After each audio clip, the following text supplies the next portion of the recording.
Hey guys, welcome back to another video. Today we're going to be talking about the shortest period in the Paleozoic era, the Silurian Period. Now the Silurian Period was brought to life after the second largest mass extinction in history, which consequently brought an end to the Ordovician period. The cause of this extinction is generally attributed to two factors. The first wave of the extinction may be related to rapid cooling at the end of the Ordovician period. Sea temperature levels fell and meant that organisms were affected. And the second phase is widely regarded as having been caused by the sea level fall associated with glaciation. The drop in sea level would have drained the large epicontinental seas and reduced the available habitat for organisms that favoured those settings. An estimated 85% of all Ordovician species became extinct during the end Ordovician extinction. But the recovery soon got underway in the oceans during the Silurian, as climbing temperatures and rising sea levels reproduced the shallow marine environments of earlier times. Huge reef systems flourished in the clear tropical seas. Fish were now diversifying and extending their feeding options beyond simply vacuuming meals off the seabed. A group called acanthodians, or spiny sharks, evolved more menacing mouths with jaws.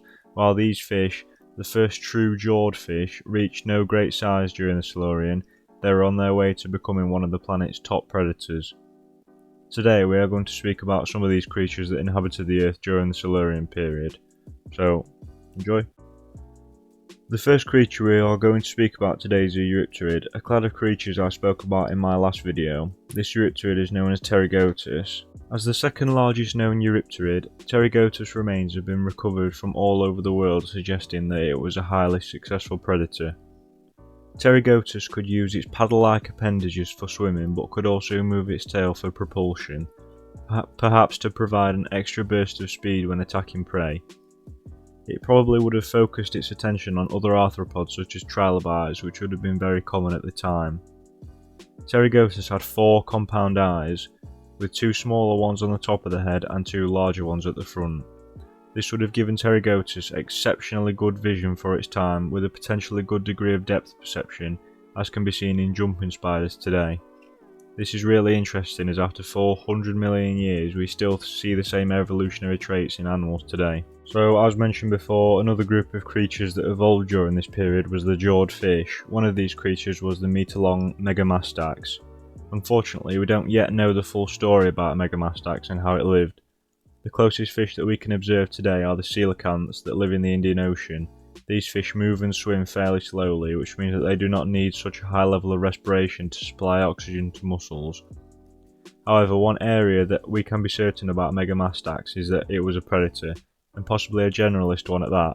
Megamastax had 2 kinds of teeth in its mouth. The anterior teeth were sharp and suitable for snaring prey, while the posterior teeth were more rounded and suitable for crushing.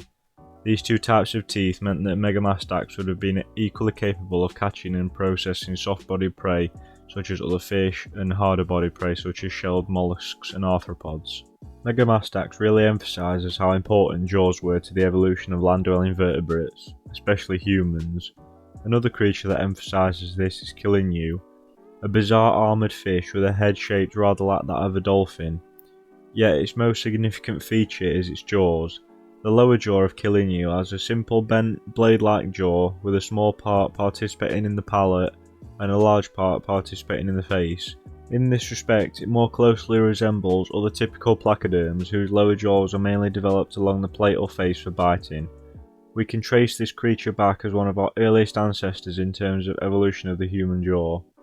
Scientists have stated that the simplest interpretation of the observed pattern is that our own jawbones are the old nathal plates of placoderms just slightly remodelled. It seems like substantial parts of human anatomy can be traced back not only to the earliest bony fishes, but beyond them to the strange ungainly armoured placoderms of the Silurian period. That's it from me today guys, make sure to like, subscribe. Sorry for such a short video, but the Silurian was such a short period. Be sure to leave a comment on what your favourite creature was from this video. And thanks, have a great day.